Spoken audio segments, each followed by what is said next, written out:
আমরা দ্বীনের পক্ষে ছিলাম, আছি, থাকব। আল্লাহর জমিনে আল্লাহর আইন বাস্তবায়ন হওয়ার আগ পর্যন্ত আমরা থামব না। আমি তো আশাবাদী এই মুসলিম উম্মার জাগরণ।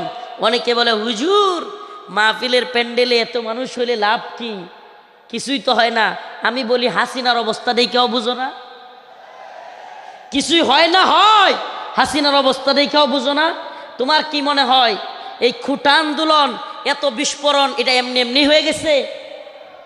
প্রিয় ভাইরা আমার, বন্ধুগণ আমার, একটু যদি আপনি চোখ বুলাইয়া দেখেন তাইলেই দেখবেন মানুষের মধ্যে 2013 সালের শাপলা চত্বরে নৃশংসভাবে আলেম ওলামাদেরকে, ছাত্রদেরকে গুলি করে মারার সেই যে ভয়াবহ চিত্র অন্তরের মধ্যে সেটা ছিল কি ছিল না?